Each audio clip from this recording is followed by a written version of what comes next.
Bismillahirrahmanirrahim. Assalamualaikum warahmatullahi wabarakatuh. Alhamdulillahi rabbil alamin wal aqibatu lil muttaqin wa la udwana illa 'alal zalimin. Asyhadu an la ilaha illallah wa asyhadu anna Muhammadan abduhu wa rasuluh. Allahumma shalli wa sallim ala nabiyyina Muhammadin wa ala alihi wa ashabihi wa man tabi'ahum bi ihsanin ila yaumil amma ba'du. Teman-teman yang dimuliakan oleh Allah Subhanahu wa taala, bersyukur kita kepada Allah Subhanahu wa taala, salawat dan salam kepada junjungan kita yakni Nabi besar Muhammad sallallahu alaihi wasallam. Nah, teman-teman yang dimuliakan oleh Allah, kesempatan kali ini kita akan membahas satu buah hadis dari Nabi sallallahu alaihi wasallam yang diriwayatkan oleh Imam Bukhari. Kata Nabi sallallahu alaihi wasallam dari Sahal bin Sa'id As-Sa'di berkata bahwa Nabi sallallahu alaihi wasallam melihat seseorang yang membunuh orang-orang musyrik dan dia merupakan salah seorang prajurit kaum muslimin.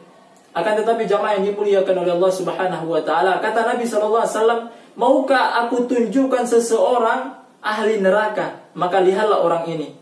Ini aneh jamaah yang dimuliakan oleh Allah. Dia ini merupakan prajurit kaum muslimin, seorang mujahid. Gak mungkin dia akan masuk ke dalam neraka. Akan tetapi kata Nabi sallallahu alaihi wasallam, kalau mau melihat ahli neraka maka lihatlah orang ini. Maka ada seseorang yang memantau, melihat orang ini, melihat keadaannya. Ketika di saat perang, orang ini tadi, prajurit ini tadi mengalami luka-luka. Maka karena nggak tahan lagi merasa sakit, sehingga ia membawa atau menancapkan ujung tombaknya di atas dadanya, sehingga menembus kedua lengannya.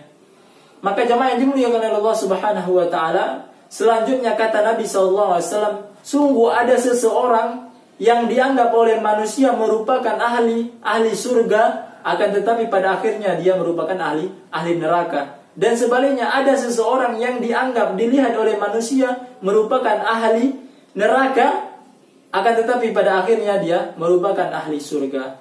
Maka jamaah yang dimuliakan oleh Allah Subhanahu wa taala, di akhir hadisnya kata Nabi SAW, wa innamal a'malu bil khawatim, dan sesungguhnya amal ibadah seseorang tergantung pada akhirnya. Jamaah yang dimuliakan oleh Allah Subhanahu wa taala, di hadis yang lain, di hadis Bukhari Muslim, kata Nabi sallallahu alaihi wasallam, "Wa inna ahadakum la ya'malu bi amali ahli jannah hatta ma yakunu bainahu wa bainaha illa dhira'. Fasbiqu alaihi al-kitabu fa ya'malu bi amali ahli an-nar fa yadkhuluha. Wa inna ahadakum la ya'malu bi amali ahli an-nar hatta ma yakunu bainahu wa bainaha illa dhira'.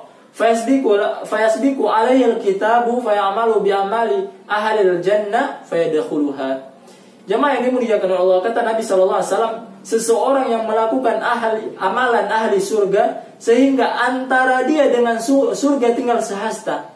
Akan tetapi takdir telah ditentukan sehingga pada akhirnya dia melakukan amalan ahli neraka, maka dia masuk ke dalam neraka. Kemudian ada seseorang yang merupakan ahli neraka sehingga antara dia dengan neraka tinggal sehasta. Maka jamaah yang dimuliakan oleh Allah, takdir telah ditentukan dia melakukan amalan ahli surga, maka akhirnya dia masuk ke dalam surga. Nah, teman-teman yang dimuliakan oleh Allah Subhanahu wa taala, maka amalan kita yang dipandang oleh Allah Subhanahu wa taala adalah amalan terakhir kita, amalan ketika di akhir hayat kita. Artinya apa, teman-teman yang dimuliakan oleh Allah Subhanahu wa taala? Yang dipandang oleh Allah Subhanahu wa taala adalah amalan terakhir seorang hamba, amalan terakhir oleh seorang manusia. Bukankah kita tahu bahwasanya kalau kita sekolah, yang dipandang itu adalah ketika kita tamat sekolah. Kita tamat SD baru dipandang telah selesai. Begitu juga kita tamat SMA, kita tamat SMP, maka yang dipandang adalah yang terakhirnya, yaitu yang ketika kita mendapatkan ijazah. Nah, teman-teman yang dimuliakan oleh Allah Subhanahu wa taala, mungkin cukup sekian yang bisa saya sampaikan, mudah-mudahan bermanfaat. Assalamualaikum warahmatullahi wabarakatuh.